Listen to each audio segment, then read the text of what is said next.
ദൈവനാമത്തിന് മഹത്വം ഉണ്ടാകട്ടെ. വീണ്ടും ജീവനേറ്റവരിലേക്ക് ഇവരെയും സ്വാഗതം ചെയ്തുകൊള്ളുന്നു.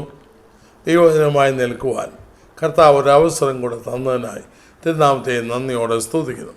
നമ്മുടെ ചിന്താവിഷയമായ വാക്യം വായിപ്പാൻ ആഗ്രഹിക്കുന്നു. എബ്രായ ലേഖനം 10:38 എന്നാൽ എൻ്റെ നീതിമാൻ വിശ്വാസത്താൽ ജീവിക്കും, പിന്മാറുന്നുവെങ്കിൽ എൻ്റെ ഉള്ളത്തിന് അവനിൽ പ്രസാദമില്ല.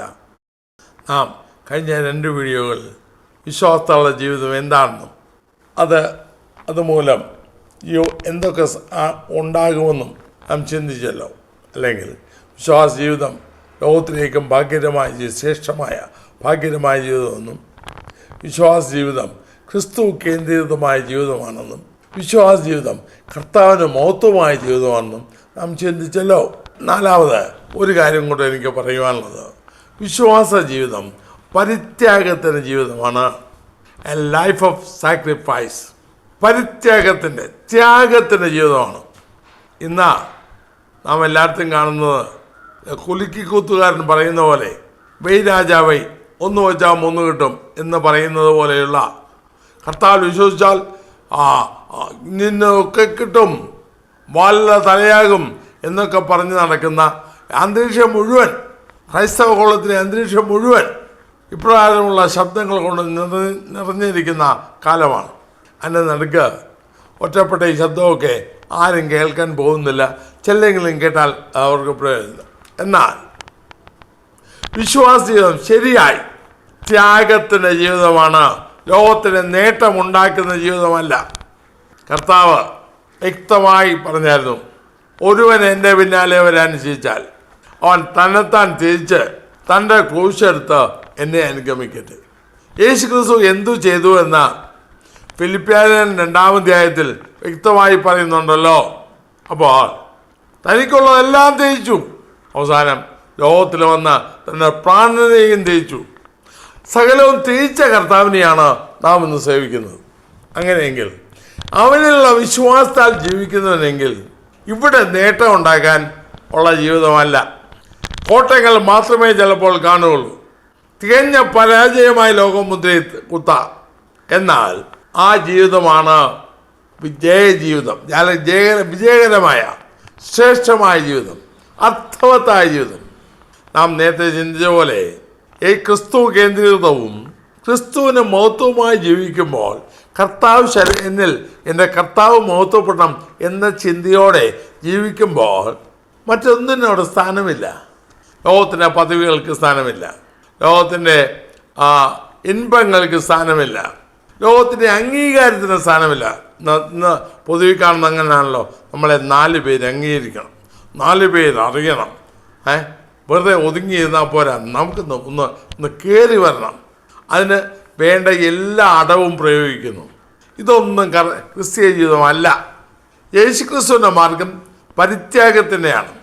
ഫിലിപ്പിയർ 2-ാം അധ്യായത്തിൽ ദൈവത്തോടുള്ള സമത്വം മുറുകെ പിടിച്ചുകൊള്ളണമെന്ന് വിചാരിക്കാതെ തന്നെത്താൻ ഒഴിച്ച് വേഷത്തിൽ മനുഷ്യനായി വിളങ്ങി ദൈവരൂപം മാറ്റിവെച്ചു, ദൈവത്തോടുള്ള സമത്വം മാറ്റിവെച്ചു, സ്വർഗത്തുള്ള എല്ലാ അംഗീകാരവും മാറ്റിവെച്ചു, സ്വർഗീയമായ സകലവും മാറ്റിവെച്ചു, ദാസരൂപം എടുത്തു, വേഷത്തിൽ മനുഷ്യനായി വിളങ്ങി, തന്നെത്താൻ ഒഴിച്ച് വേഷത്തിൽ മനുഷ്യനായി വിളങ്ങി.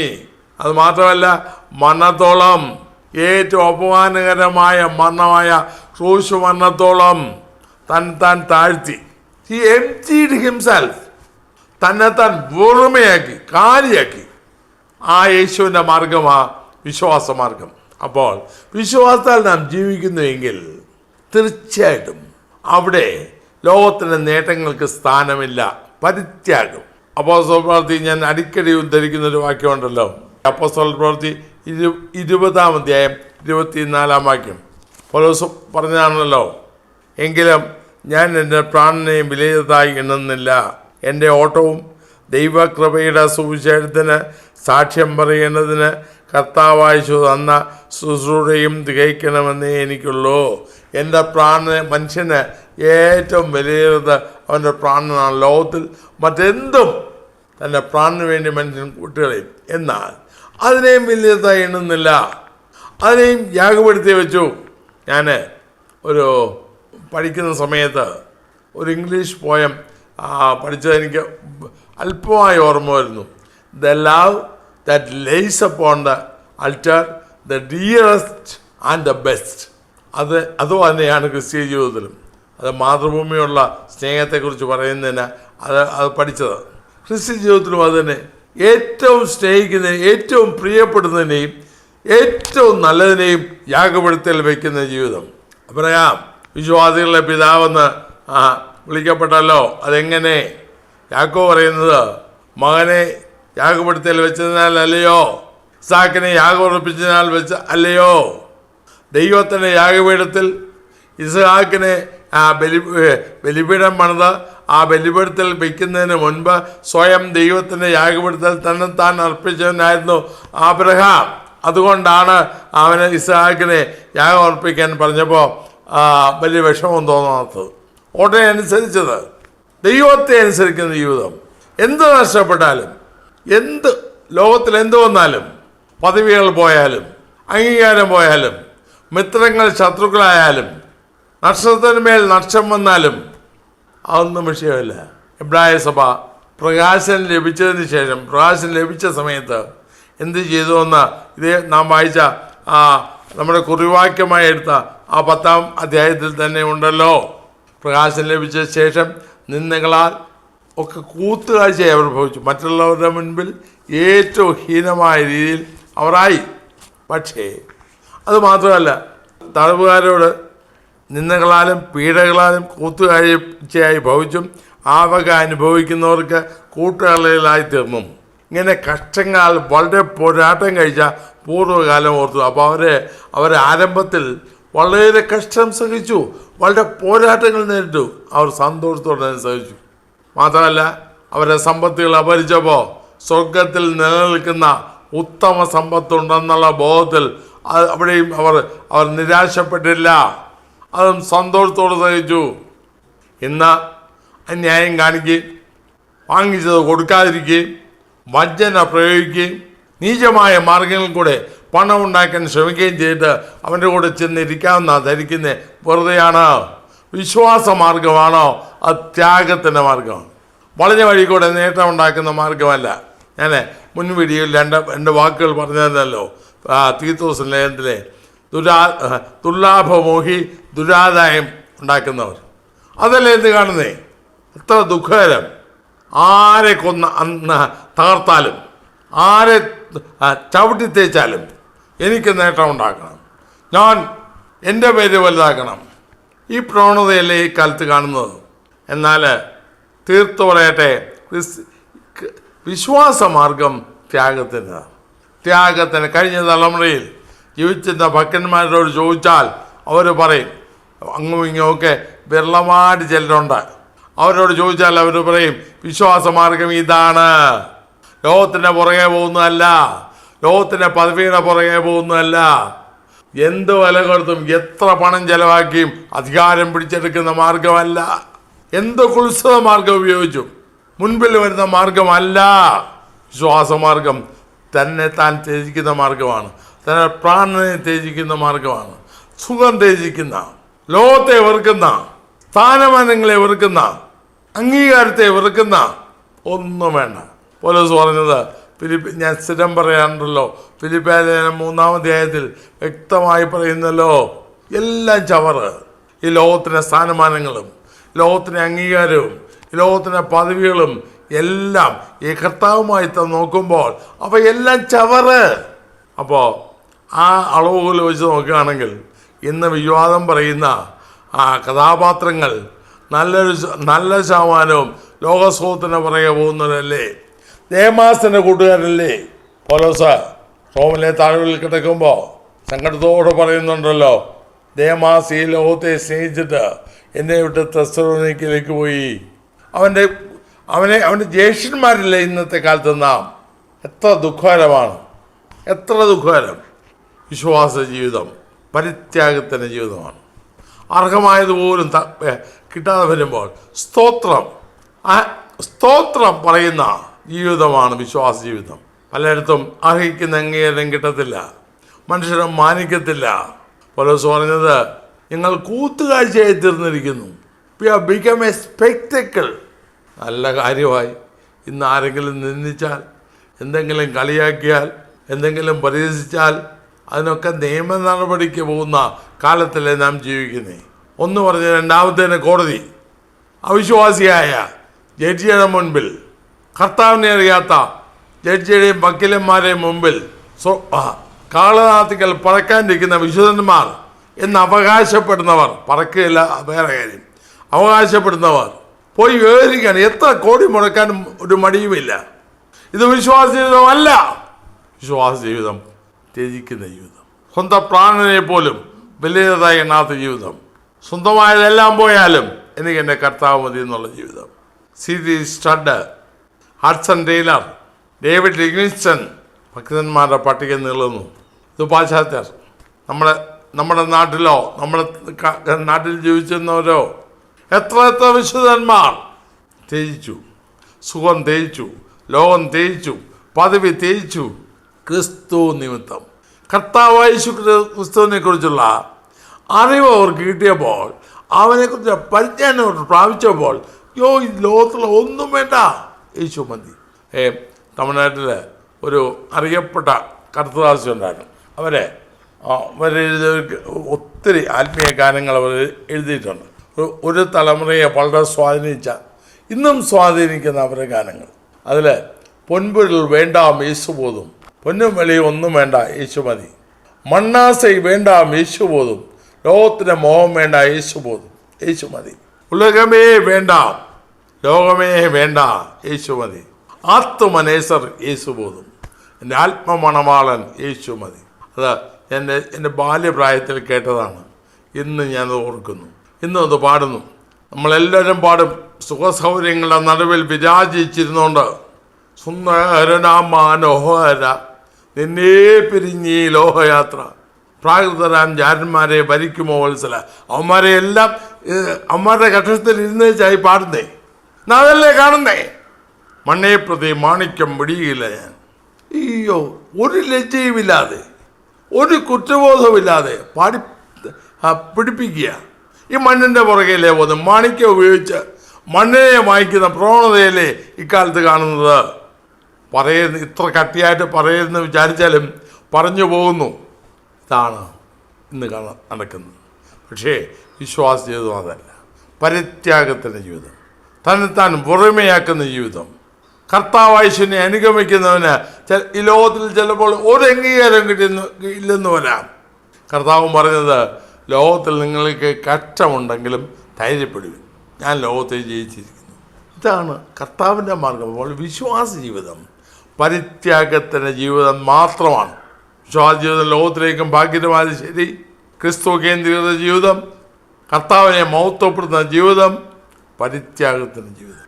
വഴിവിട്ട്, നേരായ വഴിവിട്ട് ഒന്നിനും ആ വ്യക്തി നിൽക്കില്ല. ദൈവകൃപയ്ക്ക് കോട്ടമുണ്ടാകുന്ന ഒരു പ്രവൃത്തിക്കും വിശ്വാസത്താൽ ജീവിക്കുന്നവൻ നിൽക്കില്ല. ഞാൻ തറപ്പിച്ച് പറയാൻ ആഗ്രഹിക്കുന്നു. എതിരാളി നിന്നെക്കൊണ്ട് ഒരു തിന്മയും പറവാൻ വകയില്ലാതെ ലജ്ജിക്കേണ്ടതിന് സൽപ്രവൃത്തികൾക്ക് മാതൃകയായി കാണിക്കാമെന്ന് തീത്തോസുണ്ട് പൗലോസ് പറഞ്ഞ അതേ കാര്യം തന്നെ ഞാനും പറയട്ടെ. ഈ നാളുകളിൽ നമുക്കൊന്ന് പരിശോധിക്കാം. നമ്മളത് വിശ്വാസ ജീവിതമാണ്. ലോകത്തിൻ്റെ മോഹങ്ങളാൽ അലഞ്ഞ് ദുർമോഹങ്ങളാൽ നിറഞ്ഞ് വിഷമിക്കുന്ന ജീവിതമോ അതോ സ്വർഗ്ഗലവും തേച്ച് സാക്ഷാൽ പരമ്പൊരുളിനെ കണ്ടെത്തി കഴിഞ്ഞപ്പോൾ ഇവിടെ എല്ലാം ചവറ്. എൻ്റെ കർത്താവ് തരാത്ത ഒന്നും എനിക്ക് വേണ്ട എന്ന് ധൈര്യമായി പറയുവാൻ നട്ടലുള്ള ജീവിതം. ഇതാണ് വിശ്വാസം. ഞാൻ അത് വിശദീകരിച്ചുകൊണ്ടിരുന്നാൽ അങ്ങനെ തന്നെ വിശദീകരിച്ച് മുന്നോട്ട് പോകും. അതൊന്ന് നിയന്ത്രിക്കട്ടെ. ഒരു കാര്യം കൂടെ പറഞ്ഞ് ആ വിഷയം എനിക്ക് അവസാനിപ്പിക്കണമെന്നുണ്ട്. അഞ്ചാമത്, വിശ്വാസ ജീവിതം എന്ന് പറയുന്നത് ജയജീവിതമാണ്. ജയജീവിതം, ഓവർകമ്മിങ് ലൈഫ്. ഇന്ന് ഇക്കാലത്ത് ഉള്ളവരോട് ചോദിച്ചാൽ ഇത് ചുക്കാണോ ചുണ്ണാമ്പാന്നോ ചോദിച്ച് ഇങ്ങോട്ട് തിരിച്ച് ചോദിച്ചെന്നിരിക്കും. ജയജീവിതത്തെക്കുറിച്ച് പറയുമ്പോൾ പലയിടത്തും പൗലോസും പത്രോസും ഒക്കെ അവരുടെ വാക്കുകൾ, അവരുടെ ലേഖനങ്ങളിൽ പറയുന്ന ഒരു കാര്യമാണ് ഇന്ദ്രിയ ജയം. പഞ്ചേന്ദ്രിയങ്ങളുടെ മേൽ ജയം, പിശാചിൻ്റെ മേൽ ജയം. ഞാൻ അതങ്ങ് വിശദീകരിക്കാതെ വിശദീകരിക്കാൻ നിന്നാൽ ഇനിയും വീഡിയോയ്ക്ക് നീളം കൊടും, അങ്ങോട്ട് പോകുന്നില്ല. പഞ്ചേന്ദ്രിയങ്ങളുടെ മേൽ ജയം, പിശാചിൻ്റെ മേൽ ജയം, ജഡത്തിൻ്റെ മേൽ ജയം, പാപത്തിൻ്റെ മേൽ ജയം, സ്വയത്തിൻ്റെ മേൽ ജയം, ലോകത്തിന്മേൽ ജയം, സകലത്തെയും ജയിച്ച ജീവിതം. റോമാലേഖനം 8-ാം അധ്യായത്തിൽ പൗലോസ് പറയുന്നു, നാമോ നമ്മെ സ്നേഹിച്ചവൻ മുഖാന്തരം ഇതിലൊക്കെയും പൂർണ്ണ ജയം പ്രാപിക്കുന്നു. പിന്നെ അവൻ പറഞ്ഞു, ക്രിസ്തുവിൽ ഞങ്ങളെ എപ്പോഴും ജയോത്സവമായി നടത്തുന്നു. 1 കൊരിന്ത്യർ 15-ാം അധ്യായത്തിൽ പറഞ്ഞു, നമ്മുടെ കർത്താവായ യേശു മുഖാന്തരം നമുക്ക് ജയം നൽകുന്ന ദൈവത്തിന് സ്തോത്രം. ജയജീവിതം. ചിന്തയുടെ മേൽ ജയം, വാക്കിൻ്റെ മേൽ ജയം, പ്രവൃത്തിയുടെ മേൽ ജയം, പെരുമാറ്റങ്ങളുടെ മേൽ ജയം, എല്ലാ രംഗത്തും ജയം. ഇന്ന് കെട്ടുപൊട്ടിയ പട്ടം പോലെ പോക്ക്. അല്ലെങ്കിൽ ഭ്രാന്തൻ നായയുടെ ചങ്ങല പൊട്ടിയാൽ എന്തായിരിക്കും സ്ഥിതി? അതുപോലെ പോകുന്നേ. എങ്ങോട്ട് പോകുന്ന അറിയത്തില്ല, എന്തോ ചെയ്യുന്ന അറിയത്തില്ല. എന്നാൽ വിശ്വാസ ജീവിതം ജയജീവിതമാണ്. സകലത്തിൻ്റെ മേലും ജയം. ഒറ്റ ദിവസം കൊണ്ടല്ല അത് സംഭവിക്കുക, അത് ഞാൻ പറയുന്നു. ചിലപ്പോൾ പരാജയങ്ങൾ, വീഴ്ചകൾ, താഴ്ചകൾ ഒക്കെ ജീവിതത്തിൽ വരാം. പക്ഷേ ദൈവാത്മാവിൻ്റെ സഹായത്താൽ നാം ജയം പ്രാപിക്കും. നാം ആത്മാവിന് കീഴ്പ്പെട്ടാൽ, ദൈവാത്മാവിനെ ആശ്രയിച്ചാൽ തീർച്ചയായിട്ടും അവിടുന്ന് നമുക്ക് ജയം തരും. കാരണം നമ്മളെ സകല സത്യത്തിലും വഴി നടത്താനാണ് പരിശുദ്ധാത്മാവിനെ നമുക്ക് തന്നത്. ദൈവത്തിൻ്റെ ആത്മാവ് നടത്തുന്നവരെല്ലാം ദൈവശക്തിയാൽ ജയിക്കുന്നവരാണ്. അതുകൊണ്ടല്ലേ യോഹന്നാൻ പറഞ്ഞേ, കഴിഞ്ഞിടയ്ക്ക് ഒരു വീഡിയോ ചെയ്തതാണ്, ലോകത്തെ ജയിച്ചെയ്യുമോ നമ്മുടെ വിശ്വാസം തന്നെ. ഇബ്രാഹിം ലേഖനം 11-ാം അധ്യായത്തിൽ വിശ്വാസത്താൽ ഉള്ള ഭക്തന്മാരുടെ ഒരു നീണ്ട നിരയുണ്ടല്ലോ, അവരെല്ലാം വിശ്വാസത്താൽ ജയിച്ചവരാണ്. തോറ്റ ഒരു കുഞ്ഞോടില്ല. അല്ലെങ്കിൽ വിശ്വാസത്താൽ അവരെ അക്കംപ്ലിഷ് ചെയ്തു, അവരുടെ ജീവിതത്തിൽ നേട്ടമുണ്ടാക്കി. എങ്ങനെ? തങ്ങളുടെ ശക്തിയാലല്ല, വിശ്വാസത്താൽ. വാഗ്ദത്തങ്ങളെ അവകാശമാക്കി, ശത്രുക്കളെ തോൽപ്പിച്ചു, വിശ്വാസത്താൽ തീരെ ബലം കെടുത്തു, യുദ്ധത്തിൽ ജയാളികളായി.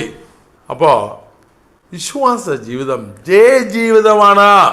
അപ്പോൾ ജയജീവിതം നമുക്ക് തോറ്റ് തുന്നമ്പാടി നടക്കുന്ന അവസ്ഥയാണ് നമുക്കെങ്കിൽ, ഞാൻ വിശ്വാസത്താൽ ജീവിക്കുന്ന പാടുവാൻ നമുക്ക് സാധ്യമല്ല.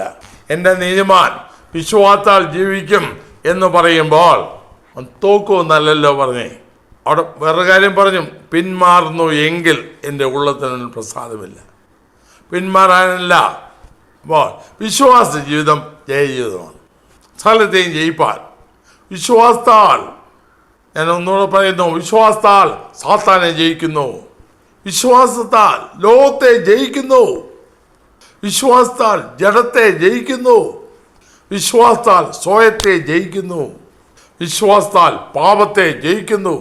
ഇതൊക്കെ പറഞ്ഞിട്ടാണ് 12-ാം അധ്യായത്തിൽ അവരോട് പറഞ്ഞത്, പാപത്തോട് പോരാടുന്നതിൽ നിങ്ങൾ ഇതുവരെ പ്രാണത്യാഗത്തോളം എതിർത്ത് നിന്നിട്ടില്ല. അതിൻ്റെ അർത്ഥം നിങ്ങൾ ജയിച്ചെന്നല്ല, കോംപ്രമൈസ് എന്നതാണല്ലോ. കോംപ്രമൈസ്, കുറച്ചൊക്കെ വിട്ടുവീഴ്ച കർത്താവിൻ്റെ സാത്താനുമായിട്ടോ സാത്താന്യമായി എന്തെങ്കിലുമായിട്ടോ വിട്ടുവീഴ്ച ദൈവവചനത്തിലില്ല. മാത്രമല്ല വെളിപ്പാട് പുസ്തകം ആദ്യത്തെ 2 അധ്യായങ്ങൾ 2-3 അധ്യായങ്ങൾ 7 സഭകളോട് ദൂത് പറയുന്നുണ്ട്. അതിൽ 7നും ഒരു വാക്ക് എടുത്ത് പലതുണ്ട്. അതിലൊന്ന് പ്രധാനമായത് ജയിക്കുന്നവന് 7 പേരും സഭയോടും പറഞ്ഞു, ജയിക്കുന്നവന് 7ാമത്തെ സഭയോട് പറഞ്ഞു, ജയിക്കുന്നവന് എന്നോടുകൂടെ എൻ്റെ സിംഹാസനത്തിൽ ഇരിപ്പാൻ വരം നൽകും. ഞാനും ജയിച്ച് എൻ്റെ പിതാവിനോടുകൂടെ അവൻ്റെ സിംഹാസനത്തിൽ ഇരുന്നതുപോലെ തന്നെ. കർത്താവ് ഇപ്പം ഇങ്ങ് വരുമെന്ന് പറയുന്നു. തോറ്റ് തുന്നമ്പാടി കിടക്കുന്ന കുറേ പേരെ കൊണ്ടുപോകാനല്ല, പിന്നെയോ ജയിച്ചവരെ, ജയമെടുത്തവരെ.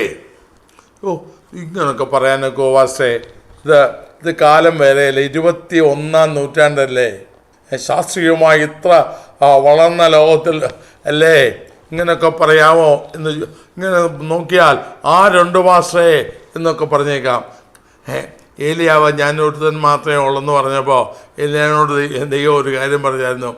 ബാലിനെ ചുംബനം ചെയ്യാത്ത, ബാലിൻ്റെ മുഴങ്കാൽ മടങ്ങാത്തതും അവനെ ചുംബനം ചെയ്യാത്തതുമായ 7000 പേരെ ഞാൻ ശേഷിപ്പിച്ചിരുന്നു. അതുപോലെ തന്നെ ഇന്നും ലോകത്തിൻ്റെ പല ഭാഗത്തായി ലോകം അറിയാതെ, ലോകം അംഗീകരിക്കാതെ, ആത്മീയ മണ്ഡലം പ്രസിദ്ധന്മാരെന്ന് അംഗീകരിക്കാതെ അവിടെയായി ജയമെടുത്ത കർത്താവിന് വേണ്ടി കാത്തിരിക്കുന്നവർ ശേഷിക്കുന്നു. നാം അവരുടെ കൂട്ടത്തിലാക്കുമോ?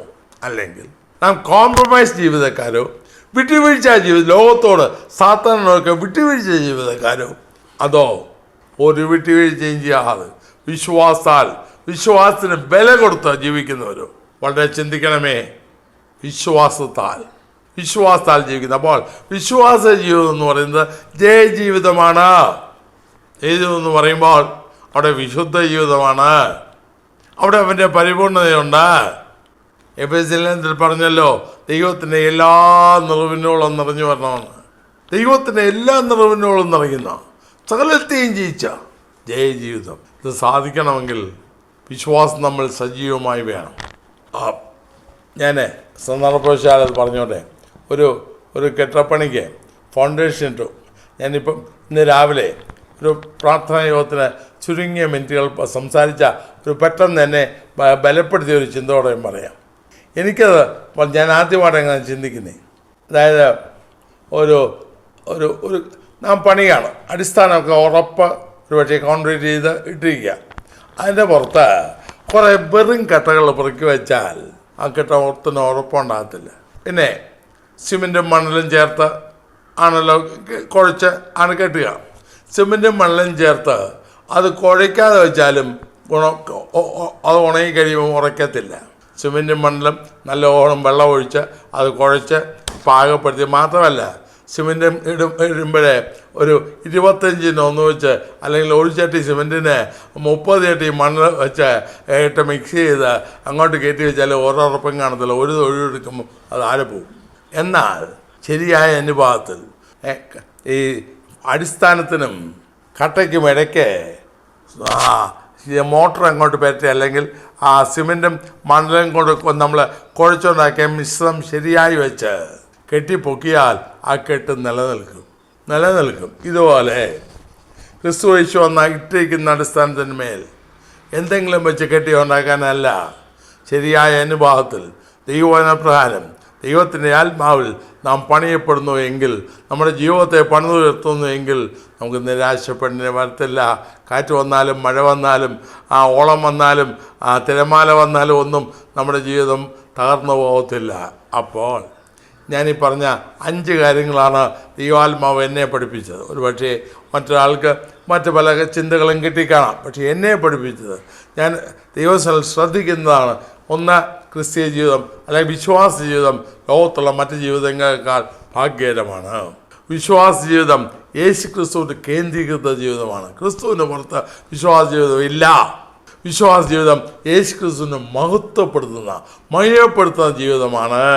എല്ലാം ശരീരത്തിൻ്റെ ജീവിതത്തിൻ്റെ എല്ലാ ഭാഗങ്ങളോടും കർത്താവിനെ മഹത്വപ്പെടുത്തുക.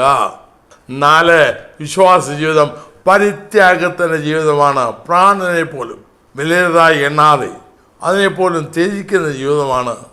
ലോകത്തിന് നേട്ടം ഉണ്ടാക്കുന്ന ജീവിതമല്ല, ത്യജിക്കുന്ന ജീവിതമാണ് വിശ്വാസ ജീവിതം. പിന്നെ 5, ജയജീവിതമാണ് വിശ്വാസ ജീവിതം. അപ്പോൾ ഈ അനുഭവങ്ങൾ നമ്മൾക്കുണ്ടെങ്കിൽ നാം ജയിക്കും.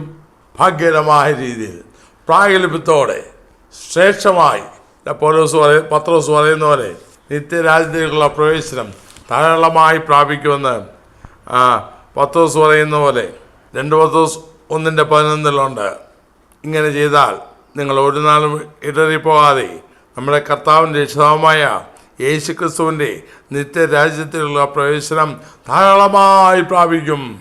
ഒരാഴ്ച നമുക്കുള്ളൂ, എത്ര നാളുണ്ടെന്ന് അറിയത്തില്ല. ഈ ചുരുങ്ങിയ ദിനങ്ങളിൽ നിത്യമായ വാസത്തിന് വേണ്ടി നമ്മുടെ ജീവിതത്തെ നമുക്ക് ഒരുക്കാവും. യഥാർത്ഥമായ വിശ്വാസത്തിൽ, ദൈവാശ്രയത്തിൽ, കർത്താവിൽ ആശ്രയിച്ച്. ഞാൻ കഴിഞ്ഞതിൻ്റെ മുമ്പത്തെ വീഡിയോയിൽ പറഞ്ഞതാണ്, ജോർജ് ബേറ്റ് എഴുതിയ ആ പാട്ട് എനിക്ക് വലിയ ഇഷ്ടമാണ്. കർത്താവിലെന്നും എൻ്റെ ആശ്രയം, കർത്തസേവ തന്നെ എൻ്റെ ആഗ്രഹം, കഷ്ടമോ നഷ്ടമോ എന്ത് വന്നാലും കർത്താവിൻ്റെ പാദം ചേർന്ന് ലോകം മുഴുവനെതിരായാലും ഞാൻ എൻ്റെ കർത്താവിനോട് ചേർന്ന് നിൽക്കുമെന്ന് പറയാൻ നമുക്ക് കഴിഞ്ഞാൽ നാം ഭാഗ്യവാന്മാർ. നമ്മുടെ വിശ്വാസപ്പടക തകർന്നു പോകല്ലേ. കഴിഞ്ഞ വീഡിയോയിൽ 4 രീതിയിൽ വിശ്വാസം വിട്ട് പോകുന്നതിനെക്കുറിച്ച് തീവ്രദോസുണ്ട് പൗലോസ് പറഞ്ഞത് ഞാൻ നിങ്ങൾ പറഞ്ഞു വിട്ടു. അതുപോലെ നമുക്ക് സംഭവിക്കല്ലേ. ജോർജ് വിത്തന്നെ എഴുതിയ വേറൊരു പാട്ടുണ്ട്. വിശ്വാസ ജീവിത പടകിൽ ഞാൻ സിയോൻ നഗരിയിൽ പോകുന്നു. ഞാൻ വിശ്വാസ നായകൻ യേശുവെ നോക്കി ഞാൻ പോകുന്നു. വാസ്തവം പറഞ്ഞാൽ എത്ര ദൈവാശ്രയത്തിന് എനിക്ക് വലിയ ഇഷ്ടപ്പെട്ട ആത്മീയ ഗാനം അതും. വിശ്വാസത്താൽ നമുക്ക് ഇത് പറയാൻ കഴിയുമോ? വിശ്വാസം പാസീവല്ല, ആക്റ്റീവാണ്. അല്ലെങ്കിൽ വിശ്വാസം വാണ്ടു പറയുന്നതല്ല. യഥാർത്ഥമായ ദൈവാശ്രയം കർത്താവിനോട് കൂടെ, കർത്താവിൽ ആശ്രയിച്ച് അവിടുത്തെ വാഗ്ദത്തങ്ങൾ ചാരി അവിടുത്തെ മുഖത്ത് നോക്കി ഓരോ നാളും നിത്യനാടുന്നു നോക്കി യാത്ര ചെയ്യുന്ന ഭാഗ്യകരമായ ജീവിതം. ഞാൻ എൻ്റെ വാക്കിലെ അവസാനിപ്പിക്കട്ടെ. വിശ്വാസ ജീവിതം ലോകത്തിലേക്കും ഭാഗ്യകരം. വിശ്വാസ ജീവിതം യേശുക്രിസ്തു കേന്ദ്രീകൃതമാണ്. വിശ്വാസ ജീവിതം കർത്താവിന് മഹത്വമായ ജീവിതം. വിശ്വാസ ജീവിതം പരിത്യാഗത്തിൻ്റെ ജീവിതം. വിശ്വാസ ജീവിതം ജയജീവിതം. ഇത്ര ഭാഗ്യകരമായ ജീവിതം, ഇത് ഇത്ര ശ്രേഷ്ഠമായ ജീവിതത്തെ ചൂണ്ടിക്കാണിക്കാൻ ലോകത്തിലെ ഒരു മതത്തിലും സാധ്യമല്ല. ഒരു മതത്തിലും. പല മതങ്ങളുണ്ടല്ലോ. ക്രിസ്തു മതത്തിലും സാധ്യമല്ല.